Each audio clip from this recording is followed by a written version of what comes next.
উপনির্বাচনে একসঙ্গে লড়লেও বামেদের সঙ্গে একসঙ্গে লড়লেও তৃণমূলের এখনও সফট কর্নার। বিজেপি কেন্দ্রের একটা শাসক দল, তৃণমূল রাজ্যের শাসক। বাংলাও কেন্দ্রের অনেক শোষণের মুখোমুখি। বঞ্চনার অভিযোগে যদি আন্দোলন করে তাতে সমর্থন থাকবে। বিজেমূল স্লোগানে বিশ্বাস করেন না এখনো বিজেপি মূল শত্রু, সেই লাইনে বিশ্বাসী লিবারেশন। এমনটাই মন্তব্য সিপিআইএম লিবারেশনের সাধারণ সম্পাদক দীপঙ্কর ভট্টাচার্যের। মৌমিতা চক্রবর্তী আমাদের প্রতিনিধি রয়েছেন আমাদের সঙ্গে। মৌমিতাই, প্রথমবার বামফ্রন্টের শরিক হয়ে উপনির্বাচনে লড়েছে সিপিআইএম লিবারেশন, আর তারপরেও কেন্দ্রের বঞ্চনার অভিযোগে রাজ্যের পাশে থাকার কথা বলছেন লিবারেশনের সম্পাদক। ঠিক কি বক্তব্য তার?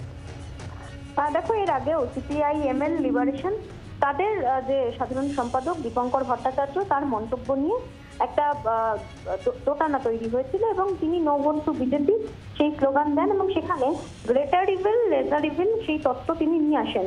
দীপঙ্কর ভট্টাচার্যের যে লাইন, সেই লাইন নিয়ে কিন্তু সেই সময় প্রশ্ন উঠেছিল যে মমতা বন্দ্যোপাধ্যায়ের সঙ্গে তিনি সফট কর্নার, এবং সিপিআইএম এর যে পার্টির দলিল, সেই পার্টির দলিলেও সিপিআইএমএল সম্পর্কে লেখা হয় সেখানে তারা বাম বিরোধী যে জোট, সেই বাম বিরোধী জোটকে অনেক বেশি শক্তিশালী করার ক্ষেত্রে মদত দিচ্ছেন।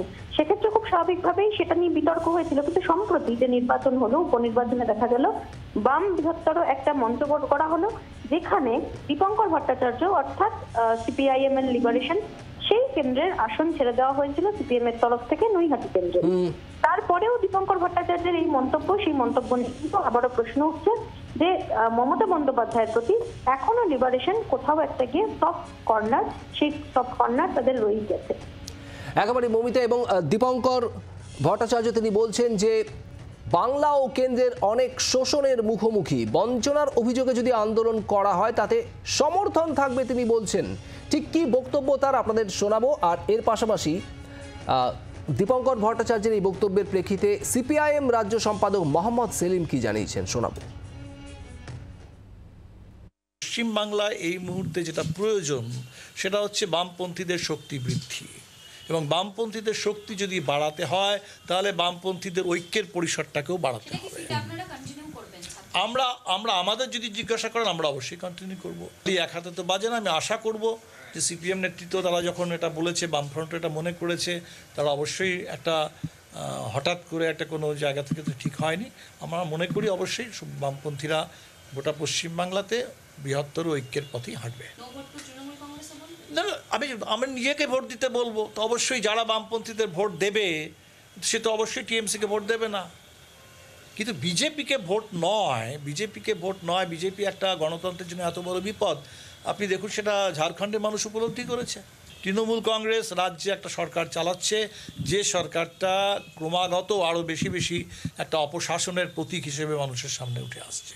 তো যত এখানে রাজ্যে দুর্নীতি বলুন, অপশাসন বলুন, পুলিশের অত্যাচার বলুন, সন্ত্রাস বলুন, এই সমস্ত প্রশ্নে মানুষ লড়বে। ফলে একটা রাজ্যের একটা শাসক দল আর একটা কেন্দ্রের একটা শাসক দল, এই দুটো দলকে আমি একাকার কেন করে দেবো?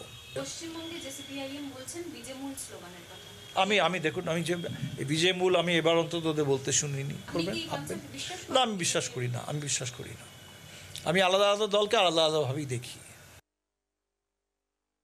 আমি জানি না উনি কি বলেছেন, আর উনি একটা দলের সাধারণ সম্পাদক, তার বুদ্ধি অনুযায়ী, বোধ অনুযায়ী এবং রাজনীতি অনুযায়ী বলেছেন তা আলাদা কথা।